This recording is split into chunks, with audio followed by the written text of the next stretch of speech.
Bonjour à toutes et à tous, bienvenue sur la chaîne Tibrent Photo. Aujourd'hui, je vous fais une vidéo sur Lightroom et comment je m'en sers pour traiter mes photos de paysages.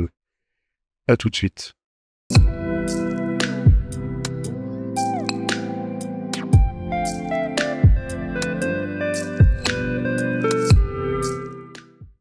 Et donc pour cette vidéo tuto, j'ai choisi d'utiliser une photo que je n'avais pas encore traitée, issue d'une sortie à Veules-les-Roses, en Seine-Maritime, lors du passage de la tempête Pierrick du mois dernier. Je vous montre ce que ça donne. Donc nous voici sur Lightroom, voilà la photo que j'ai choisie, donc à Veules-les-Roses, je le rappelle. Donc on pouvait voir le ponton, pour ceux qui connaissent, et la mer qui était un petit peu déchaînée, mais c'était la fin de la tempête. J'ai fait d'autres photos à ce moment-là, vous pouvez les retrouver sur Instagram facilement, sur mon Instagram, et sur mon Facebook. Donc cette photo, vous voyez que l'avant-plan est plutôt sombre, alors que le ciel est plutôt pas trop mal. Donc au moment de la prise de vue, j'ai choisi, comme la scène est très contrastée, j'ai choisi de la faire en bracketing, donc j'ai fait 5 photos. Donc nous allons commencer par, je l'ai déjà fait, sélectionner les 5 photos, auquel cas nous allons faire un clic droit et fusion de photos en HDR. Donc là, lui, il va me créer un aperçu de ce que ça donne. Vous pouvez voir que vous avez plusieurs choix possibles. Moi, de base, il est surélevé. Pour la correction des décalages, ça peut arriver que le trépied bouge ou que, si vous avez fait ça à main levée, qu'il y ait quelques décalages entre chaque photo. Alors là, pas trop mal fait son boulot, on va dire. Vous pouvez éventuellement regarder ce que ça donne si lui applique des paramètres de base. Donc vous pouvez voir que votre photo va être correctement, vous allez pouvoir travailler correctement dessus. Bon, moi je le fais pas, je préfère faire les choses à ma façon. Et vous pouvez aussi lui demander de créer une pile, ça évite d'avoir trop de fichiers à la suite. Là il va directement vous faire une pile de fichiers que vous pouvez facilement retrouver. Hop, on fusionne. Dans certains cas, il m'arrive de faire, avant la fusion des photos, d'abord de travailler sur la netteté et d'autres, voire même sur la balance des blancs. Bon, dans notre cas là, je vais pas le faire. Alors, donc nous avons notre photo. Moi, ce que je fais pour commencer généralement, je vais activer le profil de correction. Donc c'est une photo qui a été prise avec un objectif très grand angle, donc le 14-30. Normalement il a un profil intégré, mais il n'est pas toujours pertinent je trouve. Donc je vais prendre quelque chose qui s'en approche et je sais qu'il marche très bien dans la liste. Donc là nous avons un équivalent 14-24 de 8. Et voilà. Donc vous avez pu voir qu'il m'a corrigé un peu les défauts je cherche le terme, excusez-moi, je vous le fais en live, de distorsion de la photo. Et que la photo est beaucoup plus proche de la réalité. Donc une fois ça fait, je vais aller sur le recadrage. C'est des petites choses qui ne me plaisent pas, genre les petits galets là. Et il y a peut-être un peu trop de ciel.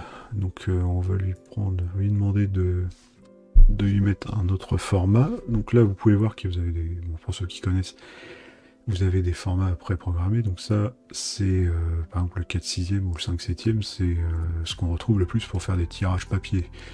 Donc on va partir sur dans l'idée qu'on ne la sortira pas nécessairement, on va partir sur du 16/10e. Et nous allons recadrer un petit peu pour faire disparaître les galets qu'il y a là. Éventuellement décaler un petit peu sur la gauche. Et là il y a quelque chose qui me plaît pas trop. Hop. Donc on devrait pas être trop mal. Donc là on est bien je trouve. Après Moi, j'ai pour habitude de travailler sur ce volet-là, donc la netteté et la réduction du bruit. Donc on va déjà appliquer la netteté. Donc moi j'ai des valeurs par rapport à mon objectif, je sais qu'il fonctionne bien. Donc je mets 60 de netteté. Et là nous allons utiliser le petit volet masquage ici, qui va servir à appliquer la netteté qu'à une certaine partie de l'image. Pour voir où ça s'applique, vous pouvez appuyer sur Alt en même temps que vous appuyez sur le petit curseur, et là vous voyez où va s'appliquer réellement la netteté de l'image. Donc on n'a pas nécessairement besoin que le ciel soit très net. Donc là je pense qu'à 75 on est bien, on est pas mal. Donc. Ensuite nous avons ce volet de réduction du bruit. Généralement quand on a appliqué un peu de netteté, effectivement ça va créer un petit peu de bruit. D'autant, même si là j'étais à 100 ISO, dans le ciel, ça arrive très vite, surtout avec des images en bracketing. Donc nous allons travailler après sur le bruit directement dans le ciel. Une fois ça réalisé, je vais travailler sur la balance des blancs. Donc on va prendre un profil au standard, plutôt à plat, et qui me convient plutôt bien et qui laisse une marge de manœuvre au développement. Donc nous allons travailler un peu sur la température. Donc là on est sur du 5500. Je vais voir si en ajoutant un petit peu, on va essayer de rentrer une valeur. J'aime bien les chiffres ronds, vous allez voir. C'est plus facile après aussi, si on fait plusieurs photos, d'avoir des valeurs un peu cibles. Ça vous permet d'avoir des repères. Donc là 6400, c'est pas mal. Ensuite, alors il y a deux écoles. Certains vont commencer à travailler directement sur ce volet-là, de manière générale, sur les hautes lumières, ombres, etc. Ça peut être pertinent sur des photos qu'on souhaite pas nécessairement exploiter au maximum. Moi j'ai une autre façon de procéder, je vais travailler par zone dans l'image. Donc le ciel, là ça, en l'occurrence le ponton, le premier plan. Et pour cela, je vais utiliser les masques que vous pouvez retrouver ici. Voilà. Donc nous allons commencer par le ciel. Alors pour le ciel, vous avez un outil qui s'appelle Ciel, qui marche plutôt pas trop mal. Donc on va déjà voir ce qu'il nous propose. On va le laisser travailler. Ça va assez vite. Donc là vous pouvez voir qu'il m'a sélectionné tout le ciel. Des fois il a un petit peu du mal à...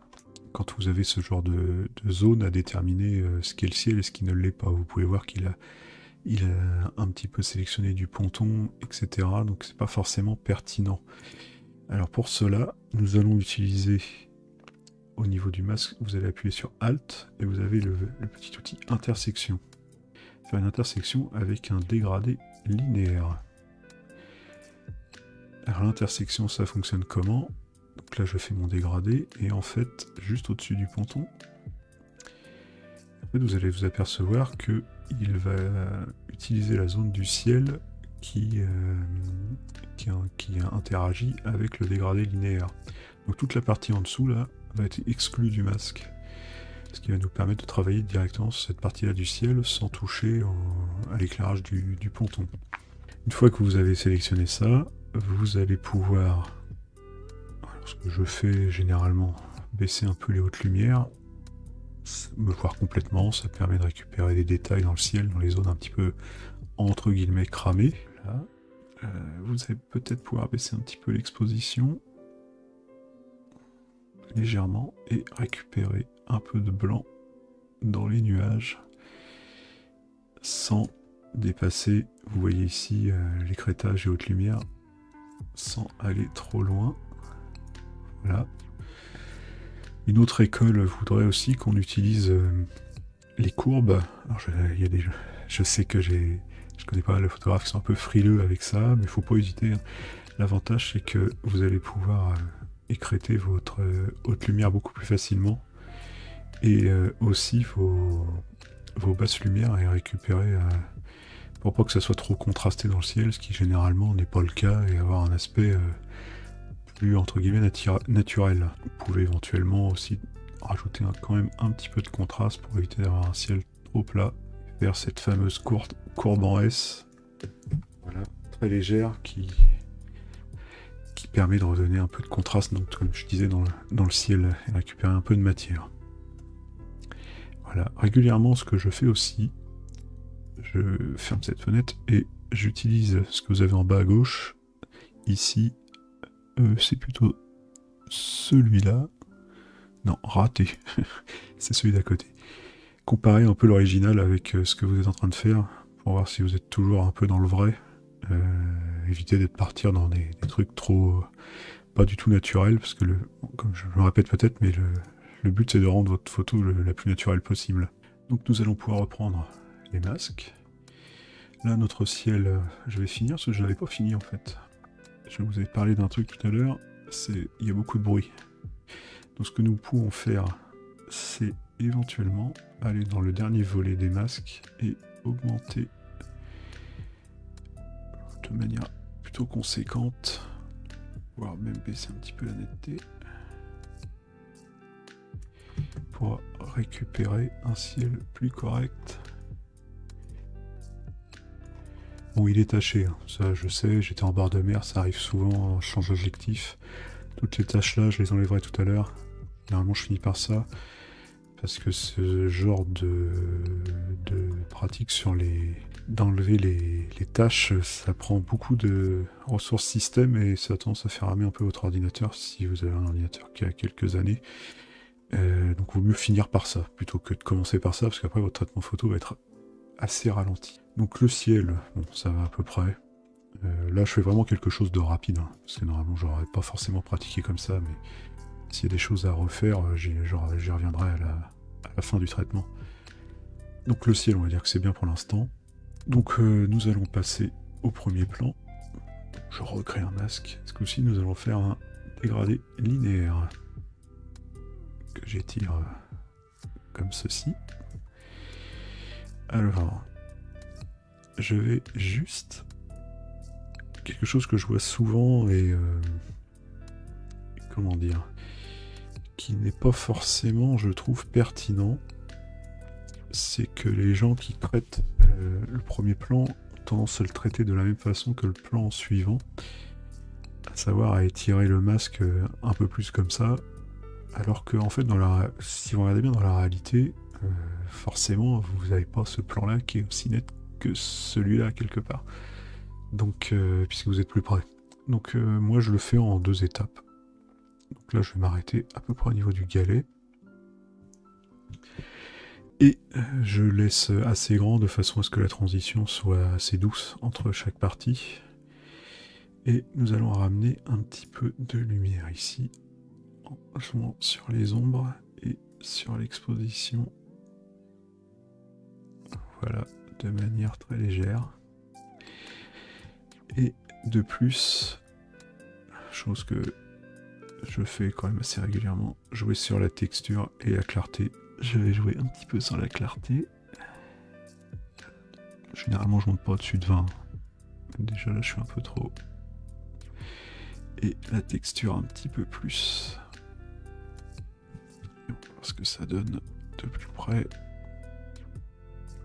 On voit bien ce que ça donne si vraiment si j'en enlève. Bon bah, là c'est tout, il n'y a plus de relief, etc. Si j'en mets trop, là il y en a beaucoup, on voit bien, mais ça ramène beaucoup de bruit. Donc il faut vraiment y aller parcimonie. Voilà. Ça me semble naturel, ça me semble correct. Ensuite, est-ce qu'on peut encore améliorer les choses? Peut-être soleil venant de la gauche, on va peut-être rajouter un petit peu de blanc. Je vous invite à essayer de y aller vraiment doucement sur les curseurs, quels qu'ils soient. Ça rend la photo plus naturelle à la fin du traitement et évite les choses un peu trop artificielles comme on peut voir un peu trop souvent sur internet. Donc là, bah, c'est très bien, je trouve. Donc nous allons passer au plan suivant. Je vais recréer un masque.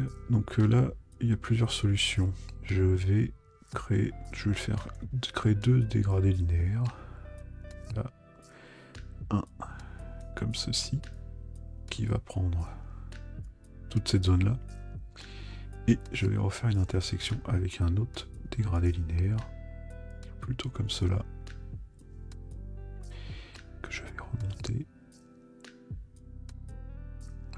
Voilà.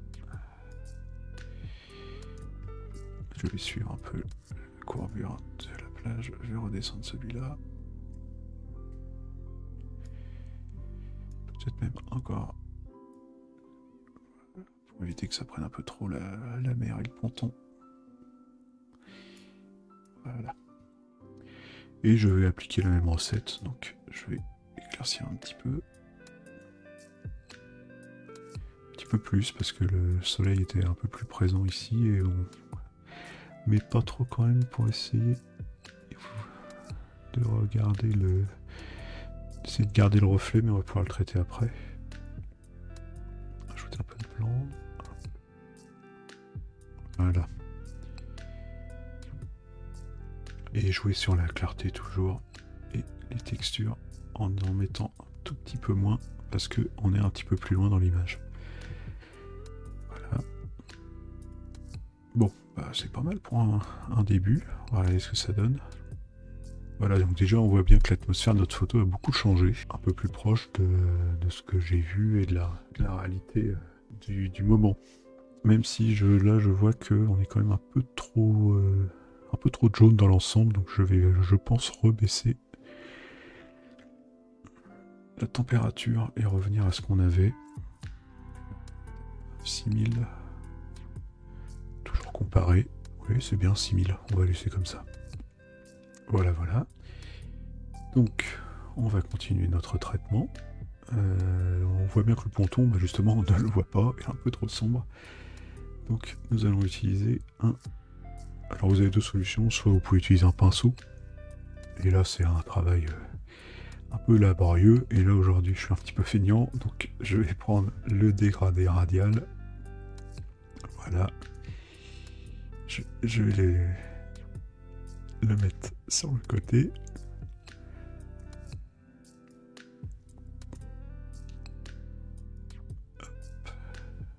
Voilà, de façon à ce que ça ne touche qu'au ponton. Donc vous voyez aussi la même chose qu'avec le ciel tout à l'heure. Là, j'ai des zones, forcément, comme il prend tout, qui ne sont pas normalement à traiter, puisque c'est une partie du ciel. Donc là, nous allons encore jouer avec l'intersection, sauf que nous allons utiliser un autre outil. On va essayer. Hein. Normalement, ça fonctionne. La plage de luminance, qui lui va déterminer... Hop, voilà. Je ne sais pas si vous avez bien vu ce que ça donne. Il va en fait interagir entre le dégradé radial et les zones sombres du ponton, pour ne sélectionner que les zones sombres du ponton, et enlever complètement les parties du ciel qui ne nous intéressent pas. Donc là, alors des fois, il faut un petit peu tâtonner. Là, je trouve que le résultat est pas mal. Donc on va pouvoir éclaircir un petit peu notre ponton. Voilà, pas trop, parce que le soleil étant derrière, normalement, c'est normal qu'il soit un petit peu en contre-jour.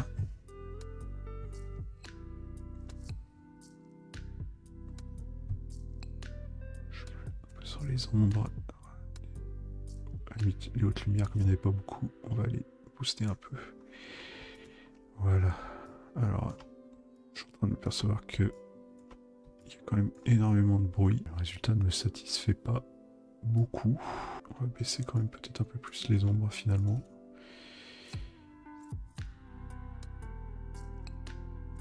C'était vraiment trop sombre et le bracketing EGR n'a pas permis de récupérer des détails dans les zones sombres. Donc du coup on a plus de bruit qu'autre chose. Donc dans ces cas-là, quand vraiment c'est un peu trop important, vaut mieux baisser un peu et assombrir un peu cette partie qui nous intéresse. Le rendu sera un peu plus, toujours naturel, je me répète, mais plus sympa à regarder que si on met... si on booste un peu trop les curseurs, là ça va donner du bruit, ça va vraiment pas être agréable. Je pense pas en faire beaucoup plus. J'ai peur en agissant un peu sur la clarté et la texture que on fasse plus de mal que de bien. Comme quoi, des fois, hein, Là vous avez un exemple de photo qui n'est pas forcément aussi bien réussi que je ne le pensais. Mais c'est pas grave, ça permet d'expliquer comment je fonctionne. De temps en temps on peut utiliser la correction du voile, ça peut permettre de récupérer des choses pas facilement récupérables. Alors là généralement je ne vais pas je navigue entre -10 et +10, mais je les mets au-dessus parce que là, les résultats sont vraiment très hasardeux. Bon, on va laisser comme ça. On va peut-être débruiter un petit peu.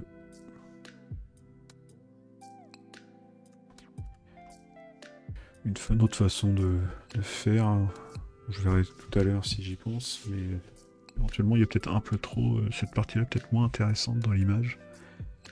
Je vais tester de resserrer un peu.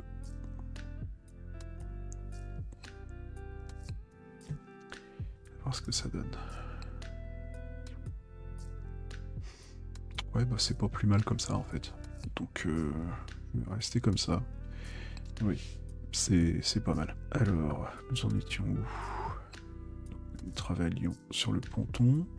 On fera pas mieux, je pense pas. Alors là, on a fait un traitement un peu général de l'image. On va essayer d'aller un peu plus dans le détail.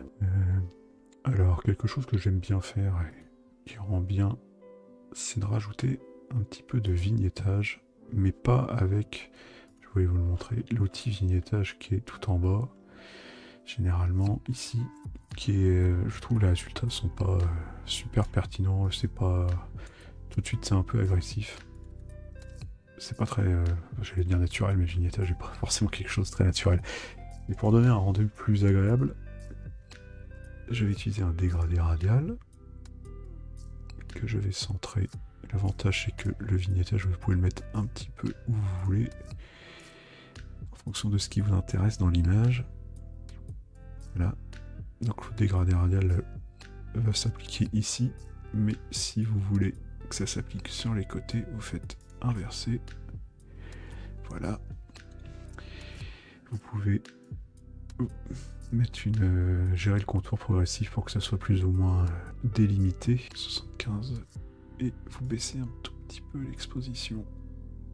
Donc quand vous faites ça, ce qui est bien éventuellement, c'est de baisser un petit peu plus. Et là pour le coup, prendre l'exposition générale de la photo et le remonter un petit peu.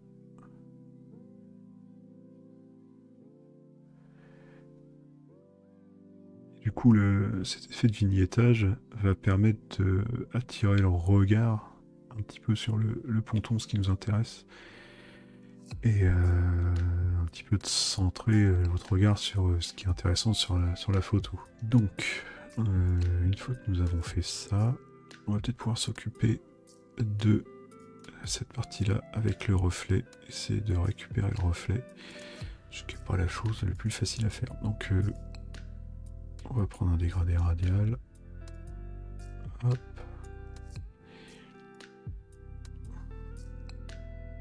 L'intégrer un petit peu plus dans l'image. Là. Et nous allons travailler un peu comme pour le ciel, parce que finalement c'est un reflet du ciel. Baissant un petit peu les petites lumières et boostant un petit peu les blancs.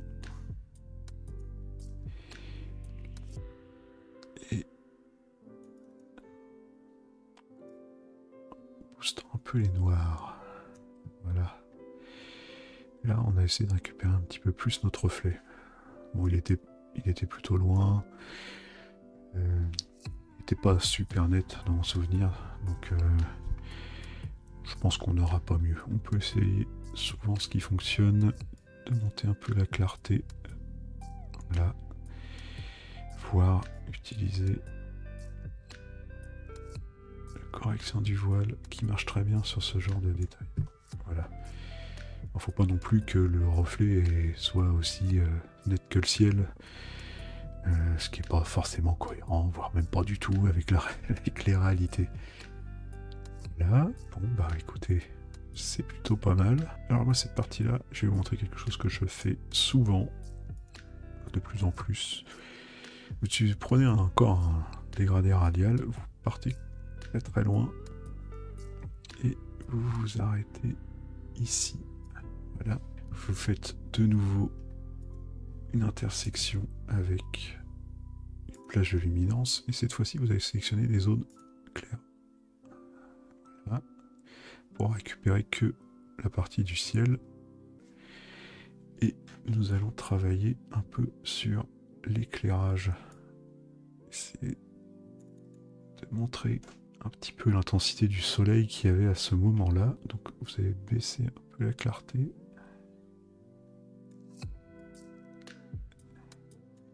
La correction du voile toujours. Monter un peu la température. Alors là on a un rendu qui est plutôt pas trop mal, qui est plutôt naturel. Il faut faire très attention parce que des fois ça peut vite faire un peu effets spéciaux de mauvais films. Donc nous allons reprendre le dégradé radial plutôt et travailler sur le contour. Voilà. Progressif et au contraire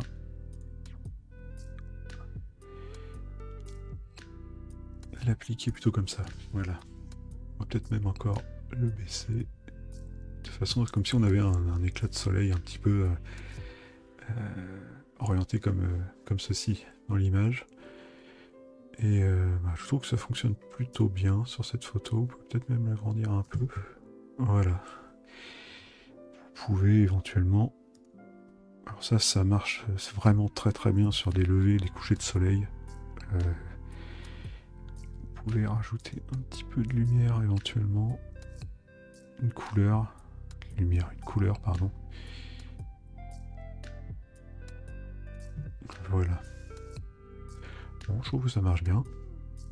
Je ne sais pas ce que vous en pensez. N'hésitez pas à donner vos commentaires en réponse à cette vidéo.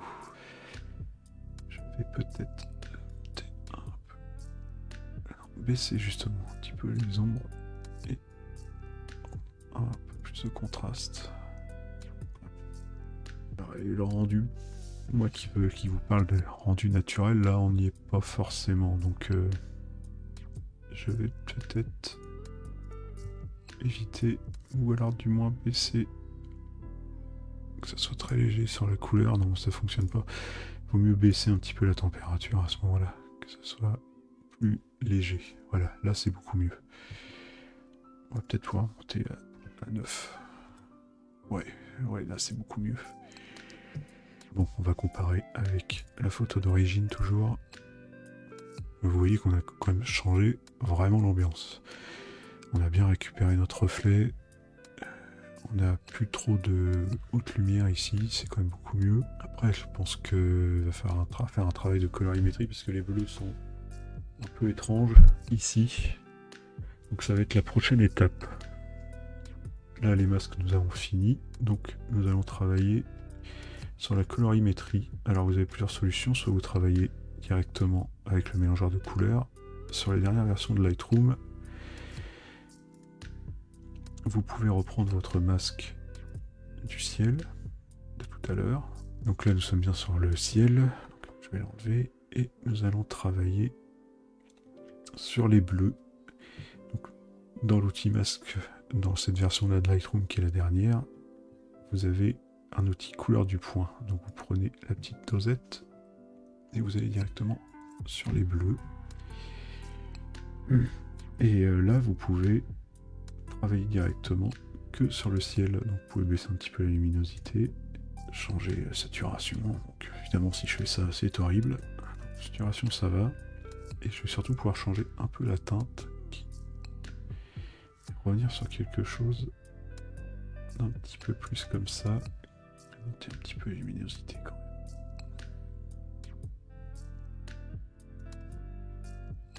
Voilà, c'est pas mal. Et vous pouvez utiliser l'outil gamme qui va vous permettre de travailler que sur certains bleus, parce que vous voyez que tout à l'heure j'avais tendance à... Ça je vais pouvoir le rattraper. Les nuages dans le ciel sont rarement bleus en fait. Là vous voyez que j'ai un peu trop baissé les hautes lumières, ce qui fait que vous avez des nuages qui tirent sur le bleu, ce qui n'est pas franchement possible en fait. Donc on va pouvoir rattraper ça en revenant sur les hautes lumières, voire en faisant la même chose, voilà, et en baissant la saturation un petit peu.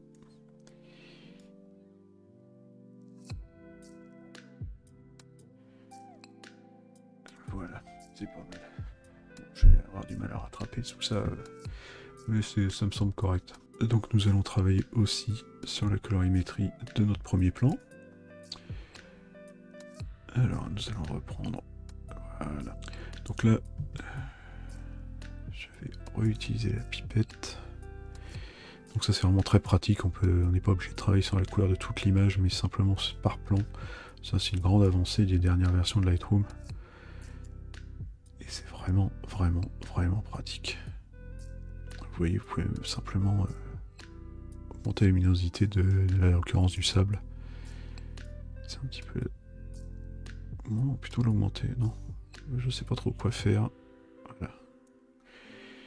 Et le sable était mouillé, mais il n'était pas aussi... Il était tire un peu plus sur le jaune quand même. Ouais, voilà. Et la gamme de couleurs... travailler sur... Voilà. Bon, bah, le résultat déjà quand même assez agréable.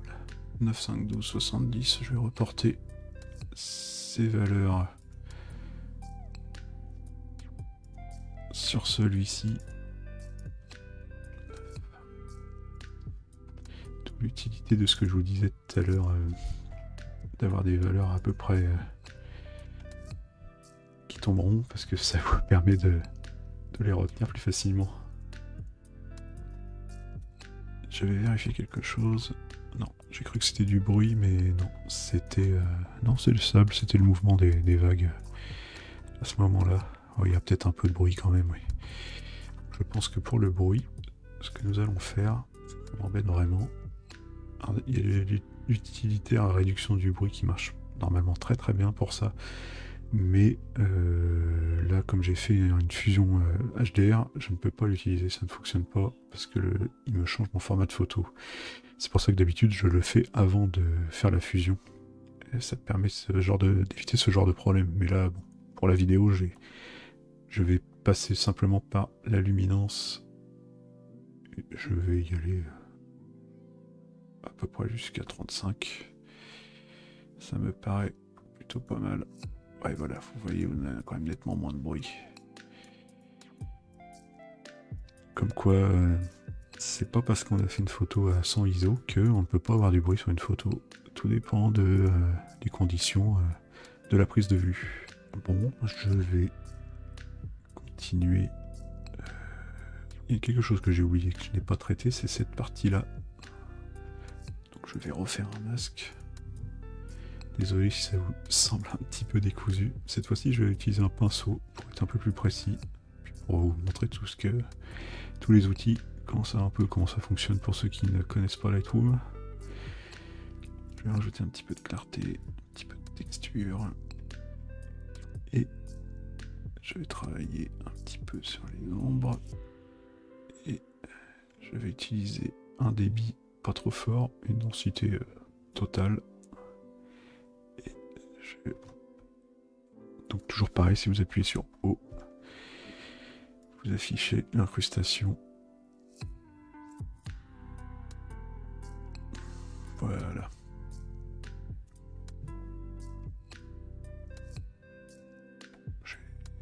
Si je déborde un peu, c'est pas très grave. J'étais pas très fort en coloriage à l'école. Et moi je travaille à la souris toujours. Je me suis pas encore mis à la palette graphique. Elle est dans le placard derrière moi, mais je crois qu'elle va rester encore un moment ici.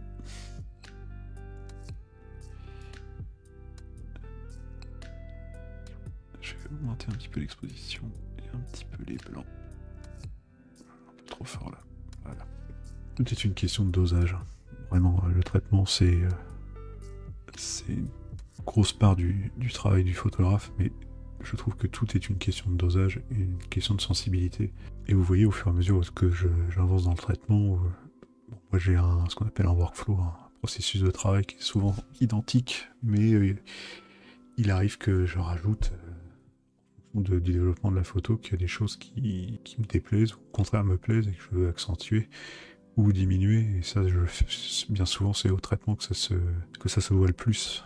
On peut anticiper des choses à la prise de vue, mais le traitement aide beaucoup au résultat final. Qu'est-ce que nous pouvons ajouter là? Je la trouve un peu sombre quand même, la photo. Je vais peut-être retravailler sur mon vignettage qui est peut-être un peu important, un peu trop. Je vais peut-être simplement travailler sur les ombres. Bah, le résultat est plutôt naturel. Maintenant, nous allons travailler aussi sur un autre module qui est très sympa, qui s'appelle le color grading. C'est ça qui va vous donner l'ambiance générale de votre photo. Moi, j'aime bien travailler avec les trois, en commençant par les tons moyens. Donc, concrètement, pour ceux qui n'utilisent pas souvent, qui ne connaissent pas, si je mets les tons moyens dans les rouges, dans les roses, là, vous voyez où va s'appliquer cette espèce de filtre de couleur. Donc, en l'occurrence, sur une grosse partie de l'image. Donc, on a une grosse dominante de ton moyen. Donc, alors, là, ce que j'aime bien, c'était ensoleillé. Donc, automatiquement, on avait une dominante de jaune orangé. Donc, toujours pareil, hein, y aller doucement sur le curseur. Et le curseur en dessous, vous pouvez soit rajouter de la luminosité dans les... Donc là, dans l'occurrence, les tons moyens, ou justement la baisser. Donc moi, je vais la baisser un petit peu. Voilà. Et dans les ombres, je pense qu'on avait beaucoup de bleu. Donc, je vais un petit peu de bleu. Et les hautes lumières qui sont plutôt vers le ciel. Donc, je vais prendre quelque chose d'intermédiaire, plutôt pareil finalement que les tons moyens. Et je vais les monter un petit peu. Voilà. Le bleu, ce bleu-là, j'aime pas trop finalement. Je vais plutôt par ici. Et je vais l'assombrir encore un peu. Voilà. Assombrir encore un peu les tons moyens. Ça donne vraiment une ambiance à votre photo. Donc ensuite nous avons deux modules, la fusion. Donc quand j'appuie dessus, il va appliquer plus ou moins des réglages que vous avez fait au-dessus en fait.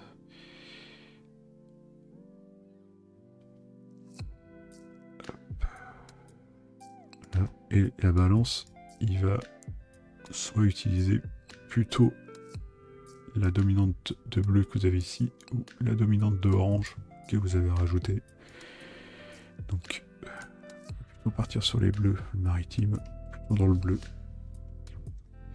Voilà, c'est très léger mais je trouve agréable à regarder. On va comparer avec l'original, évidemment là on n'est plus du tout dans ce qu'on avait au départ, mais dans quelque chose que je trouve peut-être on a fait plus naturel, je vous l'accorde, mais assez naturel quand même, et agréable à regarder, surtout, ce qui est le plus important en photographie. Après, je vous dirais, naturel ou pas, le plus important c'est que ce que vous regardez soit agréable à vos yeux. Moi ça me convient. Je vais éliminer tout ce qui est tâches, donc je vais vous épargner ça, mais je vais vous expliquer comment je fais, et après on fera un bond temporel. Donc je vais prendre celle-là. Donc moi je me prends pas trop la tête, je prends le correcteur de Lightroom qui marche très bien. Vous avez différentes façons de le faire.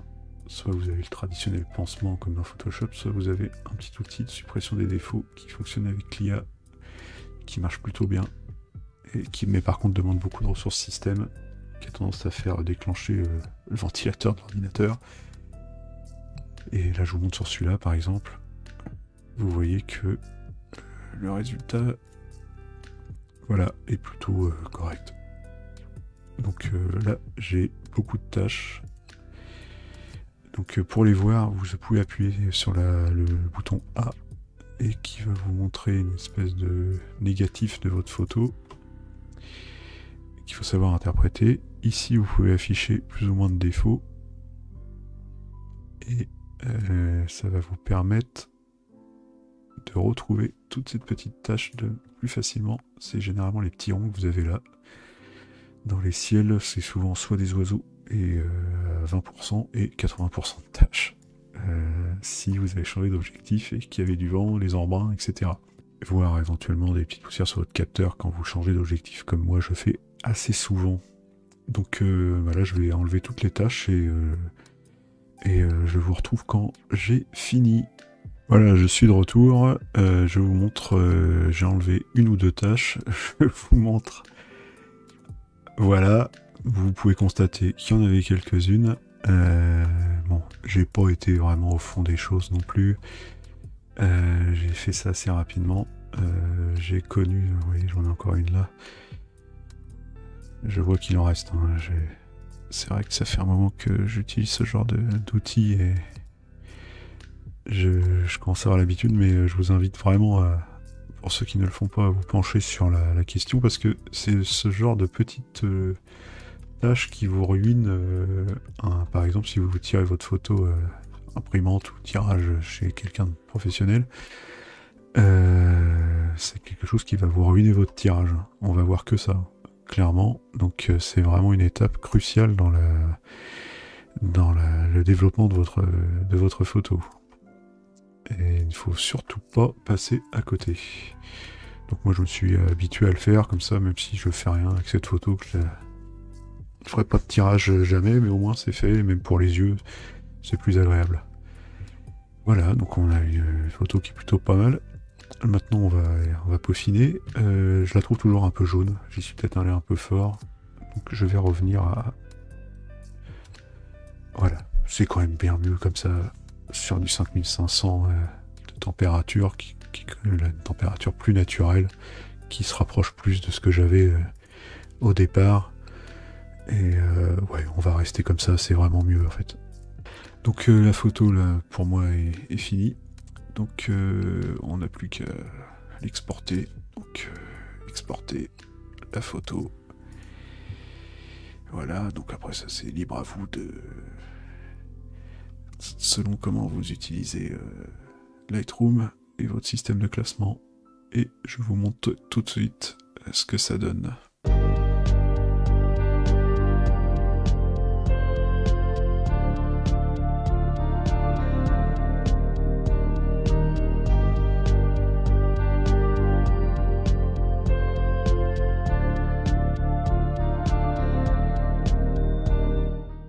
Voilà, la photo est finie d'être traitée, vous pouvez la retrouver derrière moi sur l'écran.